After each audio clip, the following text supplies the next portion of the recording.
Hello, everyone. Welcome back to the Lesbi Real Podcast with your hosts, Genesis and Mariah. Good morning. Good morning. Ooh, that was a good one. That was good. That was real nice. Made my spine to clack, click, clack, clack, clack. Now you need a massage afterwards. Yeah. Maybe a neck brace. No, a body brace. Not a body brace. I was screaming. Mm-hmm. So, how have you been, my love? It's been good. I've been good. I say that as if we don't live together I know, and see each other every day. It's been good. It's been good. It's been good with you. Tell me about myself, please. We had dinner last night, which was because we just spoke about it last. I like to triple book myself. Yeah. And regret it. So we went to dinner last night with a couple of friends of ours. Shout out to Christine and Paul. It was so much fun. Thanks for coming out to the state of New Jersey. Yeah. New Jersey. We appreciate anybody who comes all the way out here to And they got a Tessie Wessie, so like you gotta find that electric somewhere. I'm They had to plug it in, plug it in. I was screaming. In order to come to Tessie Wessie, I love that. A Tessie Wessie all the way from Brooklyn. They came from Brooklyn to Jersey. You know, that's a lot of electricity. That's a lot of electricity. I was going to say that's a lot of gas. No gas. No gas needed. But yeah, we had a lot of fun. It was so much. I always love when we get together with your friends. For sure. And, she's definitely, we try our best to see each other on a quarterly basis. And she absolutely keeps his friendship alive. And I appreciate you. But yeah, we had dinner with them last night. And you're aging when your conversation base used to be prior. Like, oh my God, what was the latest nightclub you went to? Or like, I don't know, what food did you try recently? Into like, how was your doctor's appointment? What did cardiology say about that? And did you get that checked out? Always, what happened to my thyroid the other day? Yeah. Our whole conversation was about that. Medical issues and like, oh, do you want to drink? I can't. My stomach's acting up. I was like, wow, like we're at a bar. This is where we're at. I mean? This is where we're at in life. So it was a fun conversation. But it's going to tie into what we're going to actually speak about today, or what brought up our conversation, or what brought up today's topic.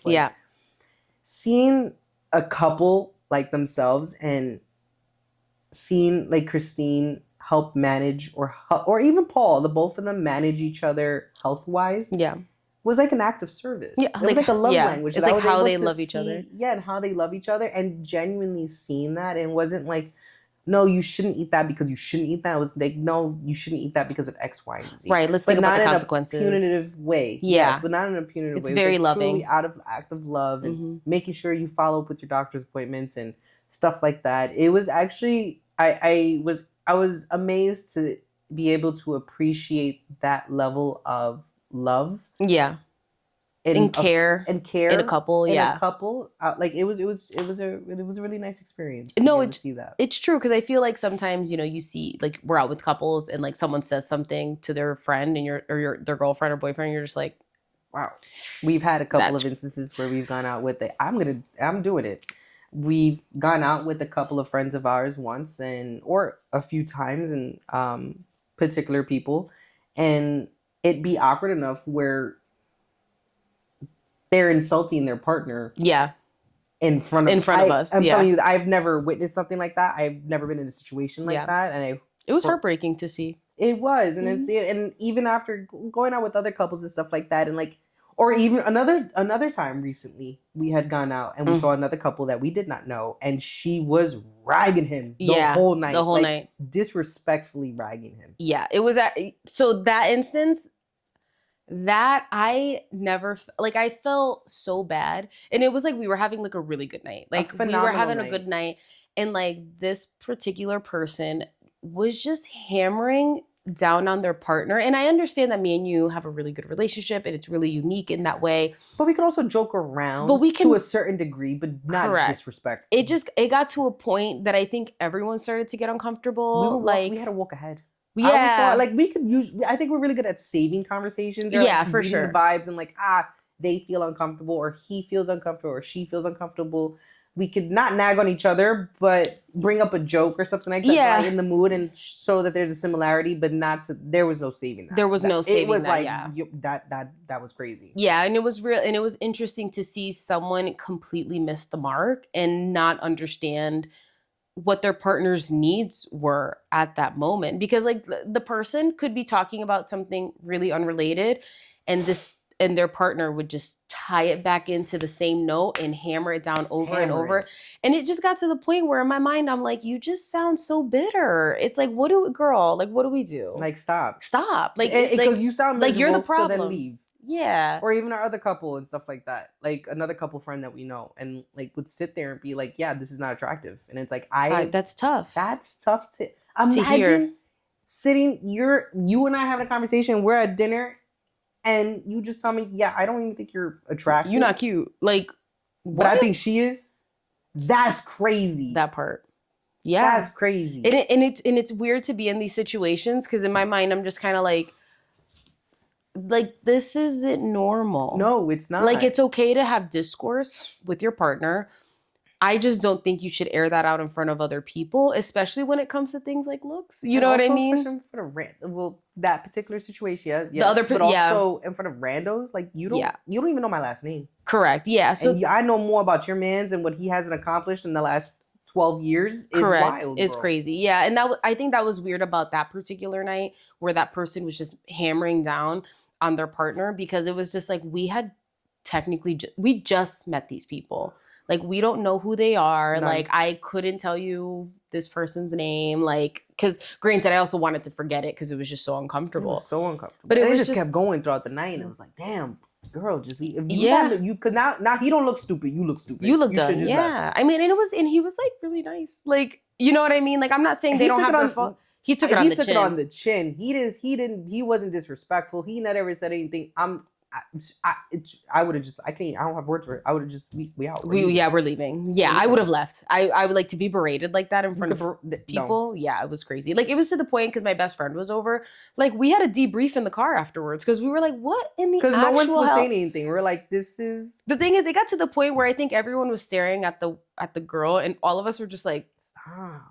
Like, chill. I was like I don't know you well enough to say shut up. Like, you know what I mean? He looked like he was about to deck you in the face. And like, I don't know if anyone's going to stop you. I would have not stopped him. Yeah, because in my mind, I'm like, low key, we don't promote. We don't. Domestic violence and all that bullshit. But I'm just saying, like that was the way that she was going at it, I see why she could have gotten smacked. Yeah. I'm sorry. She needed a reset, like a real quick reset. Like her sister needed to be here to handle that. Yes. There you go. So I think it was refreshing to be able to go out with Christine and Paul last and just night to and see, be like, wow, like it was so loving, especially after those two experiences we've had. Yeah, it was it was nice. It was just a really loving experience. Yeah, I feel like to see it from a heterosexual couple. Yeah, yeah. He's also so comfortable with himself. Yeah, where he was the only male. He's the only guy there at the table, and still being able to engage. He wasn't like on his phone watching the game. No, we were all chatting. Like, he was chit chatting with us. And trying to be, he engaged in everything and was like super sincere and also still being really affectionate with Christine. Yeah, at one point he was like holding her hand. Yeah, and I feel like that's like gay stuff that we do, but we're like touching each other. But to see a man like that, you know, especially being a Hispanic guy and stuff like that, older, I'm Asian. Older is crazy. What I mean is like with my generation or a little bit older. It's not common. It's not common. You know what I mean? It's usually there, you know, it's either the woman or someone that's feminine being grasping onto them. So it made us have this conversation about love languages. Yes. So that's what we want to talk about today and like what the different types are and all that good stuff. Is it important in relationships? What were your previous experiences and things of that nature? 100%. Do love languages change after a while? Yes. Not in my experience, but but yes. I think so. For me in love languages, I think we all have a little bit of all of them. Yes. To a certain degree. Mm-hmm. Some more than others, right? Yeah. So like the official love language definition is representing different ways people give and receive love. So for people who don't know, there's 5 types. Words of affirmation, physical touch, receiving gifts, quality time, and acts of service. Good job. I love that. You were just voguing. You were literally voguing. So what are you, or what do you see yourself as versus what Receiving? I think? What's your love language? You just brought up another thing that I even think about. Like, how do I like to show it and how do I receive it? Correct. So most people tend to answer this question with what are their own love languages. No, I was going to say, so people tend to give love the way that they like to receive love. Not everybody does, but so what is the way you like to receive love? Number one, physical touch. Yeah. I didn't know that. I think this is something learned because I think I'm trying to also think before. Yeah. What were my love languages? And I don't think that I really harped on it or really thought about it or maybe could have seen how important love languages really are. And also you just assume what somebody else's love languages are. Yep. You should have a conversation about that. But mine's for sure physical touch. I want to be held. I want to cuddle. You want to cuddle, yeah. That's my favorite time of the night. Could we go to bed and cuddle? Oh, yes. I'm like assuming the position. I already know how I need to be positioned. I gotta like fix my phone. Yes, there's a whole production thing. at night. Yeah.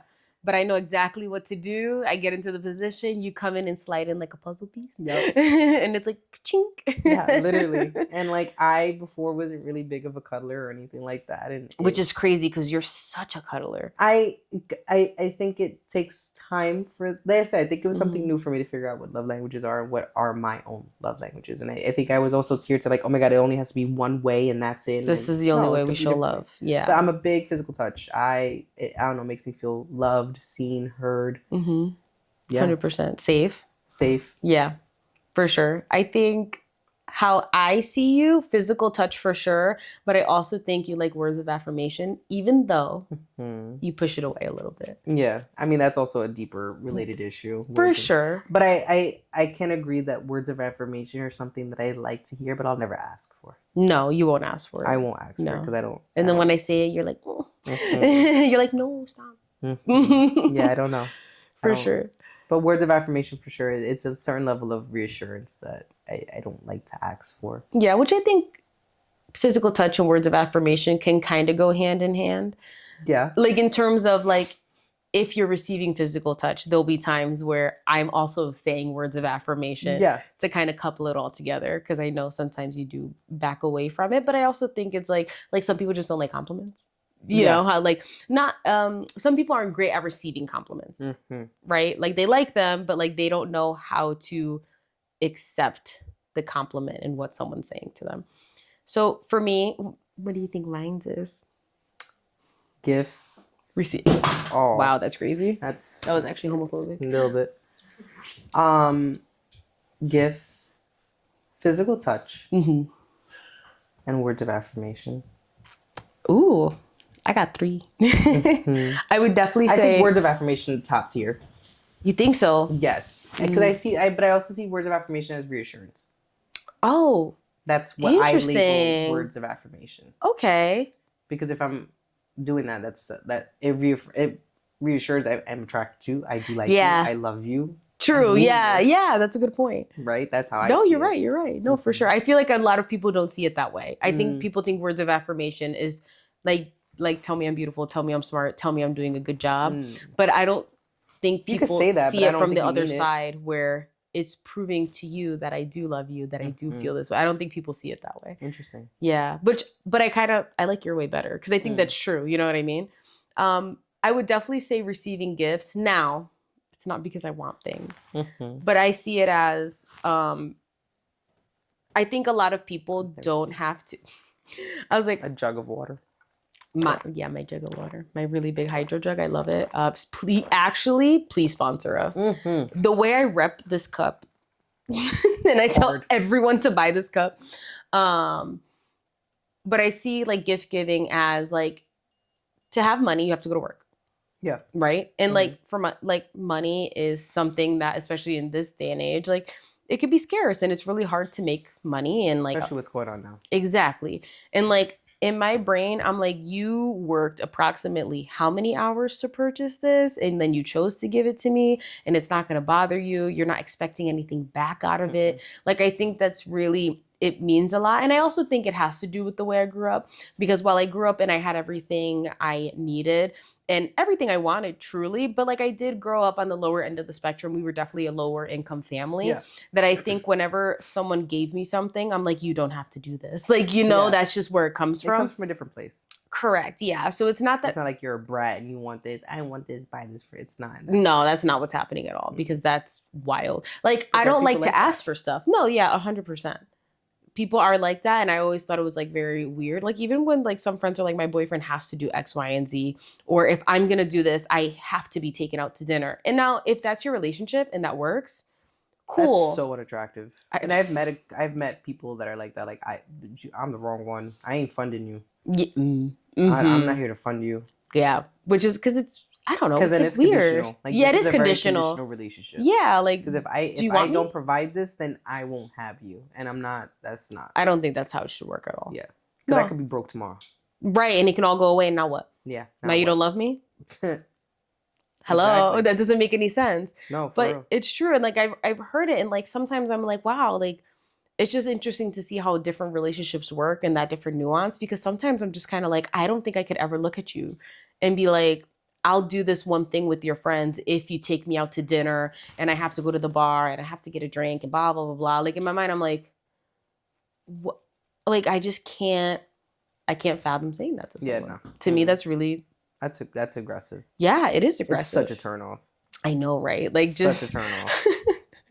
Like, especially like, I guess because I hold such value to people who go out of their way to give me stuff. Mm-hmm. Like, and it doesn't even have to be big stuff. Like, what was it? Like maybe like 2 months ago, you stopped by my job with a coffee from Starbucks, and I just came back. I was on my way home. Correct. Yeah, you're on your way home, and you just dropped by. Because when I drive home, I would pass by her her job, and I know she takes her breaks at a certain time. So I was like, why not a little pick me up, like a nice little something, little espresso wessy. Yeah, $3.27 even break the bank. Right, and it was nice because like I remember I came back in, and everyone was like, "Where did you go to Starbucks?" I'm like, "I didn't." I was like, "Mariah got me a coffee," and they're like, and one of my coworkers was like, "Oh, my partner would never."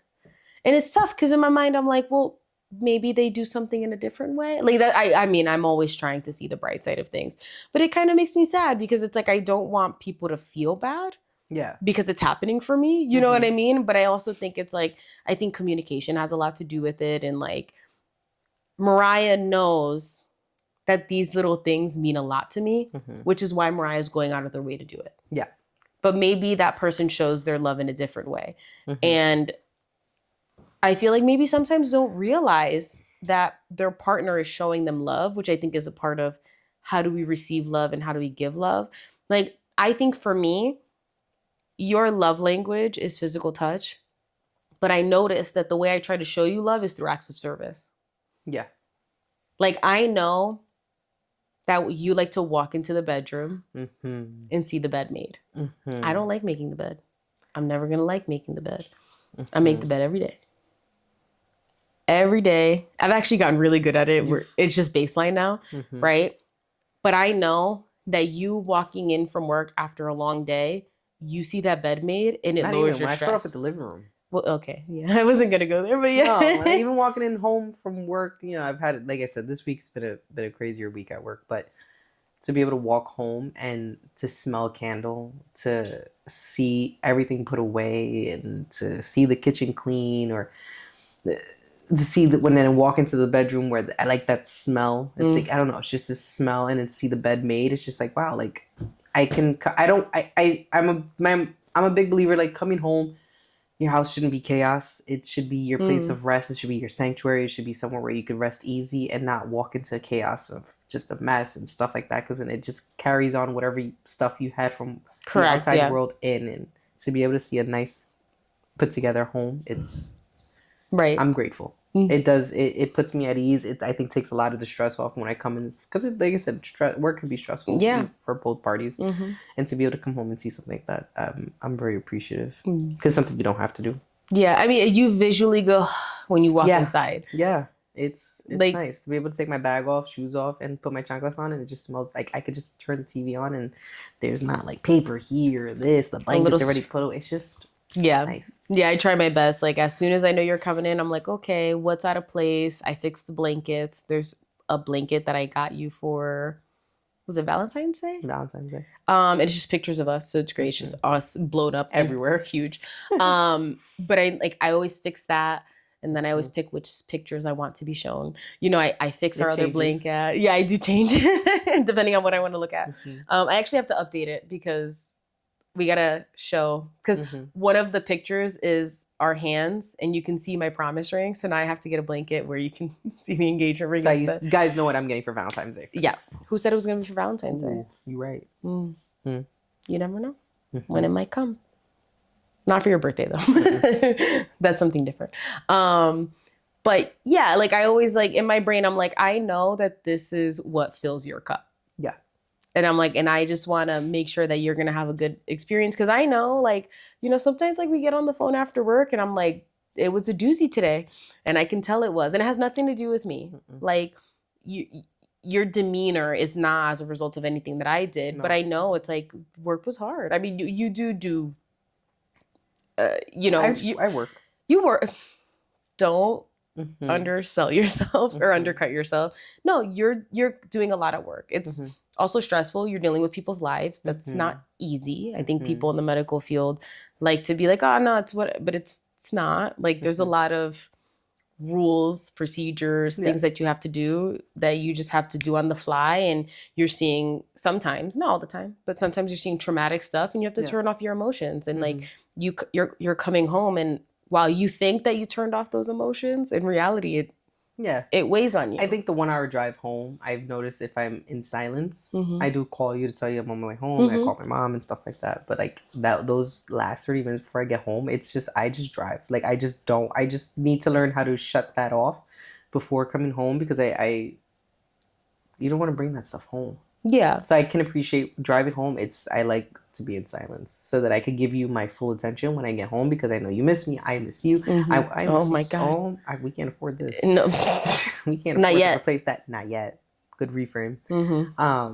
But yeah, and I know that you've missed me and I missed you, and I want to know about your day. But I know that in order for me to encompass that or to be present, I just need silence driving home. Yeah. And that's okay. I catch you on the phone, hey baby.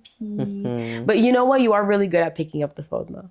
Yeah. Like how you, not picking up, how you answer the phone. I'm just like, I appreciate it. Because I know you can definitely be like, work sucked, and blah, blah, blah, blah. And it was and you don't. Nope. You really don't. Like you'll tell me what happened at work, but you're really good at not like hammering down on it. Like you don't let it, like you don't let it affect you in the way that I think some other people do. Yeah, no. You know what I mean? Like sometimes there's been times where I've been in past relationships where everything is horrible and everything is doom and gloom and nothing's ever good and everything happens to me and blah, blah, blah, blah. And then I'm just sitting there like... I'm the complete opposite of that. I don't know. like that type of attention. I don't like people think...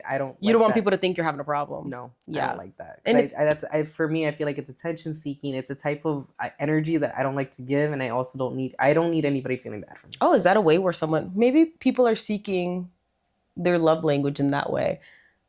Like maybe that's their way looking for words of affirmation and reassurance, but it comes off as like you're being a Debbie Downer and negative. Yeah. And I think because of the way that they're showing it, it's hard makes the other person like, how are they going to come to that conclusion? Yeah, if someone's being like aggressive, not aggressive like that, but like or consistently like that you're draining my battery. And it's I know, you know, I think we should both give 100%, but there's days that we've called each other and like, I got 20% for the rest of the day. I got a smooth 6% right now. Like, and don't take anything I say offensively. If I'm quiet, has nothing to do with you. My battery is just drained for the night, and you're just gonna have to either take over or just understand that I just want to watch, you know, a show and not chill out. Yeah. And just doom scroll. Yeah, because it's tough being like, because like all the time, like, and I'm also like kind of like the reframe queen.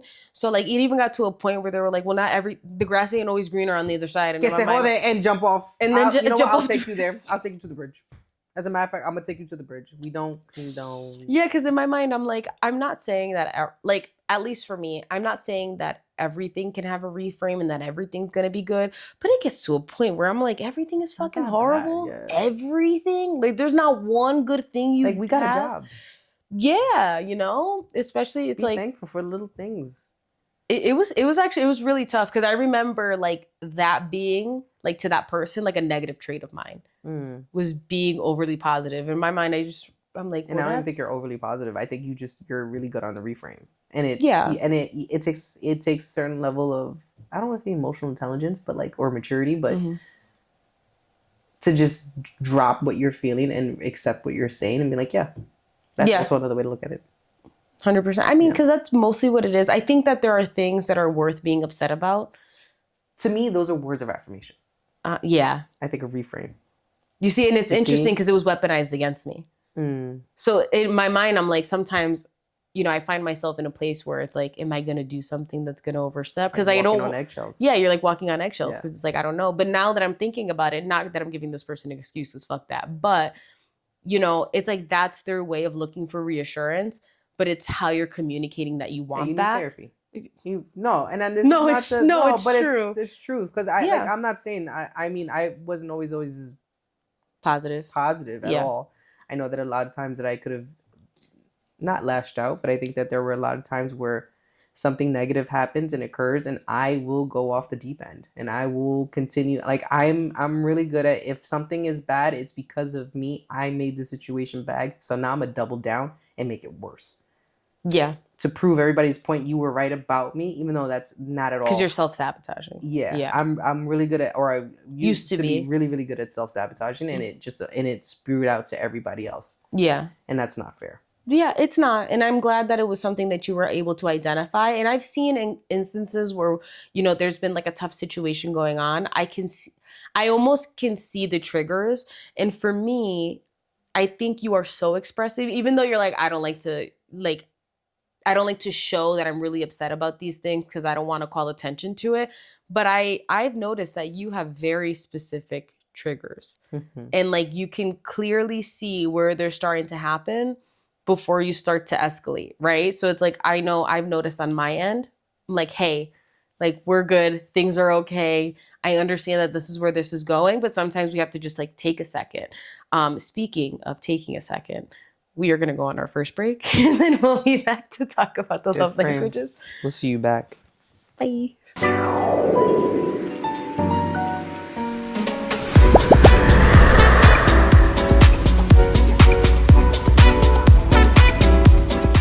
Walter. Walter Mercado. We have the real Walter Mercado here. You have no idea. You have no idea. None. We'll talk about it later. We'll explain that one later. So back to love languages. I mean, we've already talked about it at length, but do we believe in them? Are they important? Are they essential? Do we need them? Do people not need them? Yes. Oh, yeah. One more time. So yeah, I think that they are important, especially in relationships. And what I've learned from previous experiences, that you shouldn't assume. Yeah. Because you think you could be doing everything right and you were doing everything wrong. So you should have those conversations in relationships. Like, early. Hey, what do you think your love languages are? Or can we explore them together? Yeah, and figure out what that is. And have them often. Yes. I don't think it's a one-time conversation either. Because like I know that there's been times where sometimes I need more words of affirmation. Yeah. Or I need more physical touch. But you need to be transparent and say it. Yeah. As opposed to making somebody or have them, you assume that they should know. Correct. Because I don't think we should assume at all. No. Because then it's like, it's tough because I think you end up putting this, it's almost like you're testing your partner, be like, how well do they know me? And it's like, they know you well. You shouldn't have to test them. But if you have an immediate need, it can only be met if you're like, hey, baby, today I need some quality time. Yeah. Or today I need you. I need some access. That's your love language. Quality time. Quality time. Yeah. Explain that one, baby. Why do you say quality time? We want to live in our skin. You want to live in my skin. I absolutely do. In my t-shirt. Yep. I would just pocket. Yeah. Quality time. I'll be there all the time. Yeah. I forgot that was. Yep. Quality time is that supersedes gifts. Yeah. You think so? Yeah, I can see that. Yeah. No, yeah, you're right. I do really like quality time. Like I just like, and words of affirmation and then gifts. Yeah. No, yeah, I think you're right. I think I always saw myself as gifts, but in reality, yeah, quality time. I know I tend to, I wonder if it's because I'm an only child that it's almost like I want to feel like secure. Cause like when I'm alone, like I'm fine. Like I'm playing my little games on my phone, but like I get jittery when you're almost home. Like I start to like, I'm like, they're almost here.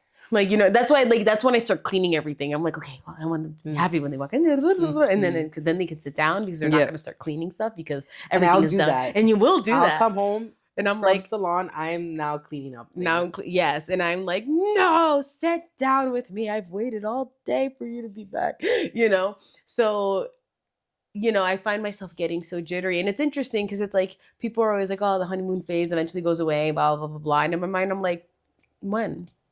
Because I'm still finding myself like, feeling like I'm walking off of track 17, thinking I'm going outside, but in reality, you're right there. You know what I mean?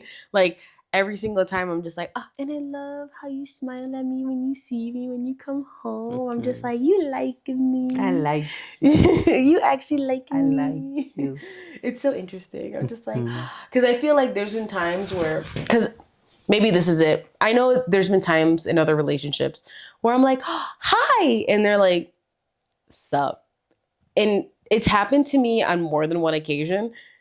And I mean, with different people. Yeah. And it just rips your heart out. I don't know. Because I guess like I'm just so excited to see my partner baseline. But I also think that it's the responsibility of the other person that knows your personality. Or like they're excited to see me.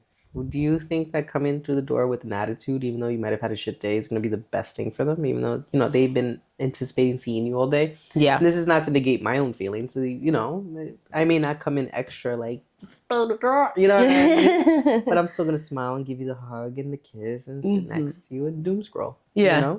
That's always what I want. Just come sit. I want to lay on you. Let's cuddle. Even if it's just our arms touching. Touch me. Exactly. Yeah, for sure. No, yeah. And it's just like, I just remember being like, do you recall having those conversations? Of having love language conversations? Yeah, just being like, hey, I'm excited to see you. No, I mean distinctly. Hey. Oh, like what is your love language? Yeah. I wouldn't say it would, not, maybe like love languages weren't as popular as a theory at the time. So I wouldn't say like, hey, what's your love language? But like, hey, like, what are you looking for? What do you want? This is what I like. Like, I like, because I think another way that I show love is through acts of service, mostly through cooking. Yeah. Right. That's why like whenever all of our friends know, I'm like, if you hate it, don't tell me. It'll break my heart. You know what I mean? Food is phenomenal. I know, but it's great. But I also get nervous because in my mind, I'm like, I've been working on this all day. I'm really excited for you to try it. If you tell me something's wrong with it, I'm probably going to be really upset about it because I tried my best to do this, So that's why like the other day you were like, hey, do you want to make X and Y dish for our friends who are coming over? I was like, no, not that. Like immediately I was like, no. That's way too much pressure. I'm not doing that. You know what I mean? But then I'll be like, you know what I'll do? I'll make a stew that takes me 6 hours. Literally. Something I offered her to make something that was going to take maybe less than an hour. She's like, that's way too much pressure. I'm not doing that. Because what if they was like, here we go. I was like, all right, what do you want to make? She's like, you know what I'm going to make? Giselle. It's like, wow, so you're kind of Giselle. So you're gonna be in that kitchen all day is what you're saying. Yeah. Yeah. Because I don't know, I really like it. And like I remember like I guess I also maybe hold food to like a really high standard because me and my mom used to cook a lot. Like I learned from my mom. Like ever since I was little, I was like, how can I start cooking? And when I finally like lived with a partner, I remember just making like elaborate things, like even to the point that one of their family members would be like, you doing a lot.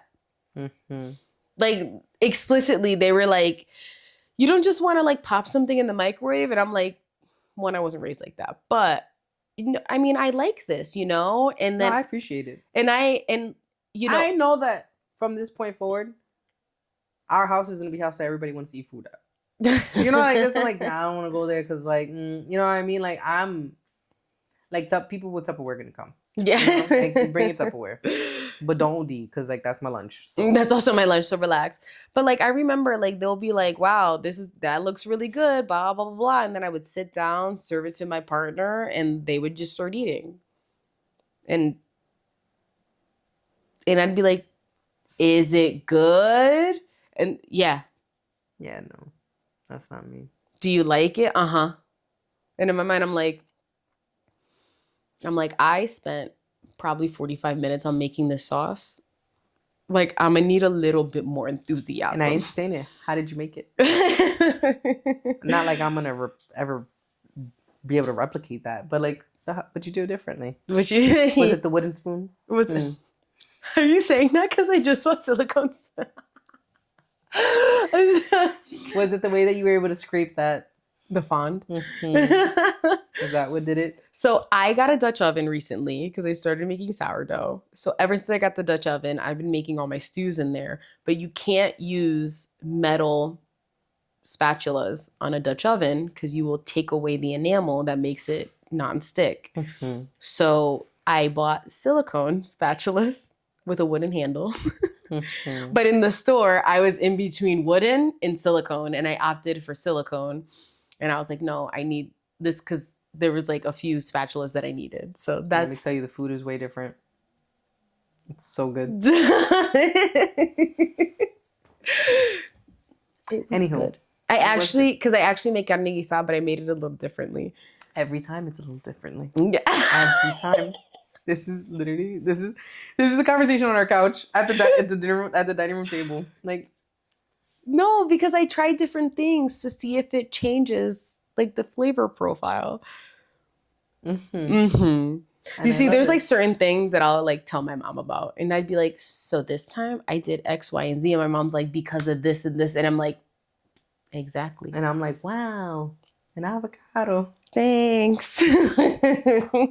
But I appreciate that you entertain it because I really do like talking about food. And I mean, I'm sure that there's conversations that I come up with and stuff like that may not be like your number one conversation to be having right now for the next 10 hours. And you entertain me. So like, it's, it's a give and take. Yeah, 100%. Mm-hmm. Like, or me, like when I want to explain a haircut or a hairstyle, like, what did you show me? Oh, there was like a hairstylist that was doing, like a masculine haircut, like was it a wolf cut? Sort of, sure. It was like a burst fade. It was like it was like a burst fade with like longer hair. But the stylist or the barber did a perm on this person. I'm sorry, I've heard this at least 10 times. Good, and you're about to hear it again. No, I'm not complaining. It's just, the intensity is the same. Every time. They did the perm and immediately combed through it after they did the perm, did the neutralizer, combed through it, cut the hair, is brushing the hair to cut the hair into the style they wanted. And I'm like, you're supposed to let them go home after you neutralize the perm. And they did not do that. They didn't. They started styling it immediately. I'm like, what was the point of the perm if you're going to take out the perm? What was the point, honey? Tell them. There was no point. Like, they're going to lose the curl. Talk about how it's going to be soft. Tell them. Because you didn't get to that part of the story yet. It's going to soften the curl. 11 times.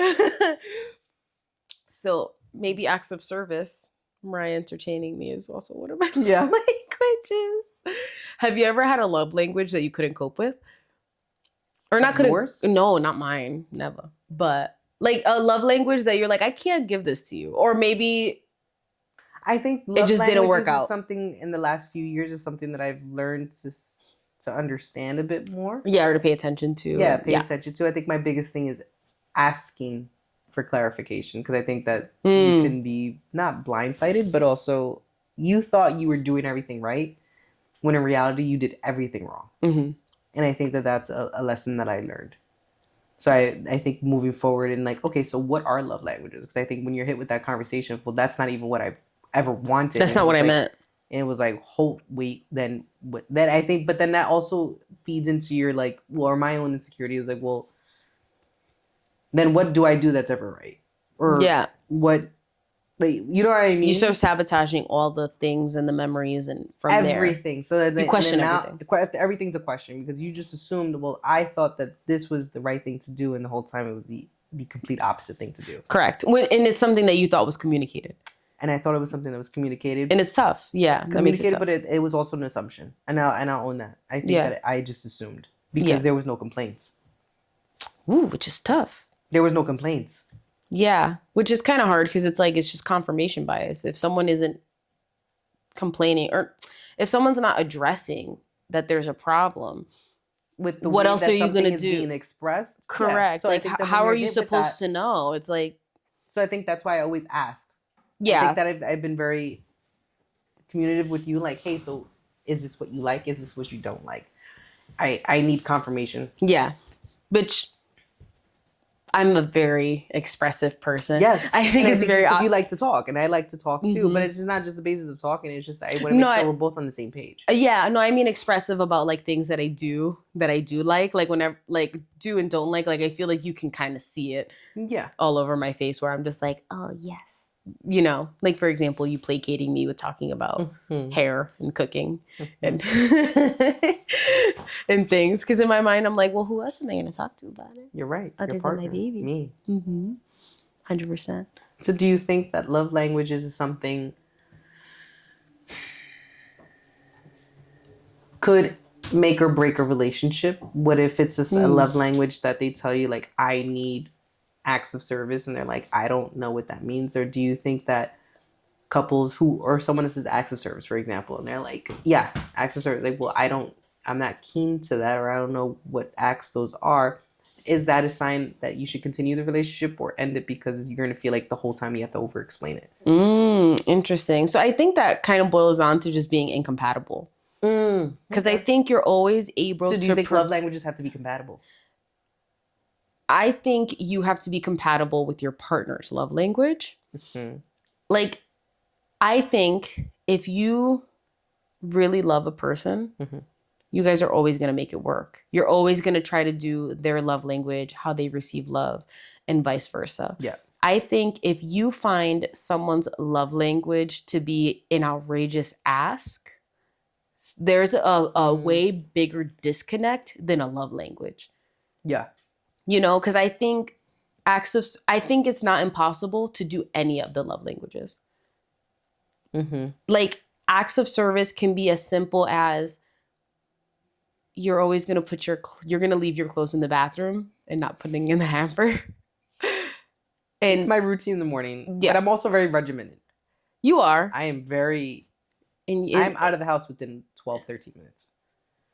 Because your boxers get to stay on the floor. Yeah. That's going to make you late. My t-shirt. If you put it down. But I think something as simple as picking that up and putting it in the hamper is an act of service. Now... She just told me about myself. Yeah. We're having therapy right now.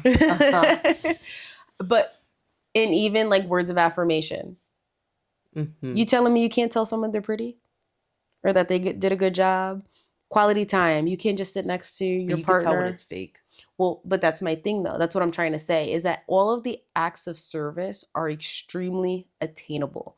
Even, you know, giving gifts. Because you can make something, you can leave a card, you can write a note. I think they're all so attainable that someone being unwilling in a relationship to meet that for their partner is... you guys are having way bigger problems than how you're showing and receiving love. You know what I mean? Like, physical touch could be hard for some people. I know someone that we had spoken about love languages and physical touch, and they were like, I can't do that. Right. And that's a way bigger problem than the love language itself. This is a friend of mine. Yeah, but that's a way bigger problem than you can solve by just doing the love language. Yeah. And that's what I mean. Like, when you want to work on something with somebody and something's really important to them, I think it's something you're willing to try, whether that means therapy, talking it out, you know, deep diving into where these emotions are coming from that you're receiving a block. Like, because like physical touch can be as simple as sitting next to someone in a booth at the restaurant and your thighs are touching. Yeah. Like, if that's the compromise that you guys can come with. Should there be a compromise? That's not again. I think everyone's thigh. I mean, with friends and stuff like that, sure. You know, yeah. Like last night, you like put your hand on my thigh for like 10, 15 seconds, and I was like, oh, like I'm here. Yeah, and then went away, and I could appreciate that. It's not like we're super PDA and stuff like that. Like, correct. Yeah, but it's just kind of tough because if there's a circumstance where physical touch is a big issue, I think that's something that's going to be communicated in a relationship and it's going to end up not being a problem. But if you just don't want to do it for the sake of not doing it, that's what I'm talking about. No, I don't think it's for the sake of not. No, there's... Like, for that example, that person's like, I don't like physical touch. Like, I'm not the cuddly type. I'm not that. And it's just like, wow, like, That's crazy because that would never, I mean, we're friends, but this would never work. I could never be with somebody that would tell me, like, I am not crazy about physical touch. It's like, and that's not their love language, right? So that's not their love language. But if they meet someone who's compatible with them, that not being their love language is not going to be a problem. I see. So it's kind of like, you know, what I'm trying to say is that you are always going to work within the boundaries of your relationship if this is a relationship that you want to maintain. Yeah. So if someone is saying, I would really love if you would sit and eat dinner with me, again, it's always tied back to food because this is where my problems are at. But there's been plenty of times where I'm like, I just spent 2 hours on this dinner. I would love if you eat it with me while it's hot. You know, if that's something that you cannot make happen at least once a week, which is what was happening, that's a problem for me. Yeah. Because it's like, this is just, I'm asking for 30 minutes to eat this food. You have to eat anyways. True. You have to eat. So just, can you sit the 30 minutes? Hungry? Huh? What if they're not hungry? Every day you're I'm not hungry? defending. No, but I'm I not mean, defending the act. But that was my thing. But that's a one-off thing where I'm not hungry right now. Okay. A consistent basis where you can never have dinner with me. I'm not hungry. We eat together. But yeah. There's times that I'm just not. Yeah. So but I just wondered if that was also something similar. No, whenever I'm talking about issues, I'm talking about like long-standing problems. Like someone not being hungry one time is fine, but every single day you're not hungry. Every single day you have to have dinner apart from me. Yeah, it could be like, you know, it's just kind of like, that's the case, you could have a TV dinner. True. You know what I mean? Because I even like cooking. Not gonna hold you. Lean Cuisine. That spaghetti on point. Yo, so Lean Cuisine had a bow tie pasta. Yes. Is that the one you're talking about? Is that with the broccoli? No. It was a bow tie pasta with the red sauce, and I never like red sauce for anything. They discontinued this Lean Cuisine, and it broke my heart. Did you ever have the ravioli? Yes, I have had them. Bro. So those good. 6 raviolis, fire. Fire. Like, even though you needed like 3 more of them. Yeah. Because it was a Lean Cuisine, which for that you get a hungry man. Oh, no. It was always like chicken, steak, sauce. Like, and then from the Hungry Man's, they made like an XL version of the Hungry Man's. And in my mind, I'm like, why? Just start cooking. You're right. Just the same price. Cook food. It's the same price. Like, people literally eat more. Not gonna hold you. That Stouffer's lasagna. Have you had it? Grew up on that. Really? No, me and my mom love making a lasagna. Well, you know, I like making a lasagna. So I'm like, no, I've never had Stouffer's lasagna? Like, we might have that for dinner tomorrow. Like, No, we're having chicken marsala tomorrow. Oh, yeah, we are. Because I have mushrooms that I need to make. I eat mushrooms now. Yeah. That Stouffer's lasagna, tough. Maybe, we should have a food episode. We should. Like a throwback food episode. I don't know why I did that. Yeah. You do some sus behavior. No, people can't know. Stop it. It's the hoops. Yo. Can I feel them? I be feeling them. It's the hoops. The hoops are doing it today. Not the hoops. I'm crossing, yo. Yeah. Espérate. I mean, I just use Pantene. I'm screaming. You do. Oh my God, what were we talking? Well, I know what we're talking about. Stouffer's. No. Lasagna. No, girl. Oh. Hungry man. Yeah, like having dinner with me. Yeah. So I think like a lot of people in a relationship, I think you're always able to come up with a solution for everyone to have their needs met. And I think if you can't come up to that solution, I think that's a bigger problem. I don't think a love language is a make or break, but I do think that if you happen to be incompatible in something of I think that's what makes it make or break. I don't think that it's like me telling you my love language is physical touch and you're like, I'm going to try. It's like, you can't try that. Like I've noticed that's a big thing for me. But I think that probably means you're also incompatible in a lot of other areas as well. Yeah. You know, because it's like, I feel like because they're so easy to do, like on a basic like action level, like they're not hard. So when someone is just like, I could never do something like that, in my mind, I'm like, so you have to find the person who's okay with that. Yeah. If this is not something you're able to do, or maybe it's just something that they're not able to do with you specifically. Yeah. Because I think that also has a lot to do with it. I feel like for both of us, there's a lot of things that we didn't do in relationships before, you know, that we 100% do now. Yeah. And it's like a baseline. You know what I mean? Yeah. Like, there's a lot of things that I would have been like, I would never be it on camera. I would never be. Look at me. I first a host. Our Instagram's like all of Gus, of food, and like one photo from high school. Yep. Yeah. Pretty much. Like it would be. And I have my thirst traps. I'm like, wow, she's probably gonna think I'm this smut. That's not a word. We can't use that. Smut. Smut is usually like in regards to the books that of sexy time. Not Zane books. Y'all remember that? Yeah, back in Barnes & Noble's on 14th Street. Y'all know exactly what I'm talking about. Screaming, not those the Zane books. Yes, you know what I'm talking about, right? I do. I didn't read them because. And if you couldn't get them from, and if vanilla. You want like the real hot and heavy one, if you went to Fulton Street or Atlantic Avenue in Brooklyn, I know you have no idea what I'm talking about. Nope. But y'all know what I'm talking about. When you would go to downtown Brooklyn on not just Fulton, on Atlantic, and they had their books out on the street, and they were selling like the DVDs too. The Tyler Perry's, before Tyler Perry was Tyler Perry. Yeah, you're welcome. But those books are so vanilla. Zane, those books were, to me, those were hot and heavy books. They are. Like, I would have to read them like this. I never bought it.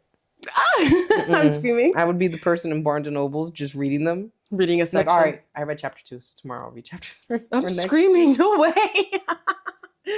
That's crazy. You're so funny. I'm not buying a book. What are you, crazy?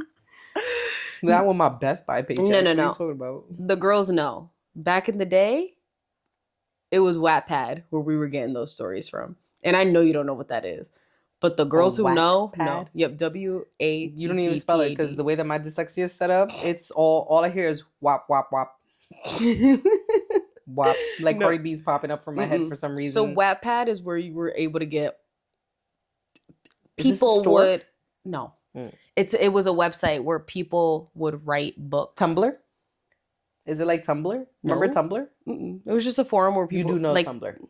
Don't Stop. Do that. Yo, don't. I was just other day. We're gonna have to go into break early. That's where we're at.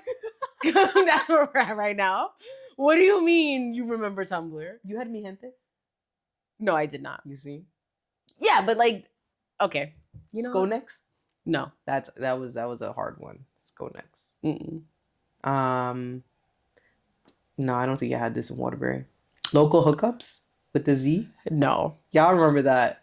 What? But like, you have to also remember, like, it was a certain age. Like, I was, I would like age. Yeah, like I wasn't gonna be on those, babe. Right. Because I was little. 2.5. Yeah. Yeah. So that's why, like, you're saying this, and in my mind, I'm like, yeah, fucking 5. Hey. Well, because that's all enmeshed in the same time. Like Tumblr, Mi Gente, like that's all. Yeah, Tumblr was like. That's what I'm saying. 9th grade for me. Like when Tumblr, like 8th, 9th grade. So. Yeah. So 2010. You're welcome for that one. Yeah. What were you doing in 2010? I was in college. Yeah, I know. I was not. Well, why don't we take a little? We should actually take the break now. Yeah. And then we'll come back with love languages instead of showing our age.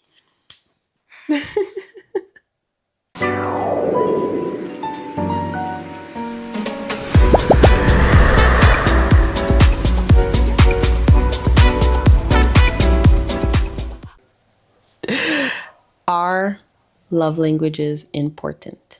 I think that they are. I would say so too. I think that they are, and I think that they should be discussed on the first date. Did we? No, I think we kind of did that through text messages and stuff like that. Yeah. No, for sure. And getting to know each other, I should say. Yeah. In those first couple of phases. Yeah, you should definitely have that as a conversation and make sure you're compatible and not waste anybody's time. Yeah. No, and set up clear expectations. Of like what that looks like and maybe even what downtime looks like. And being transparent because my downtime is very different than your downtime. Yeah, 100%. No, for sure. No, I think that they're very important. I feel like a lot of people are like, oh, there's like a how-to for everything in relationships. But I feel like, because Love Language is actually a book.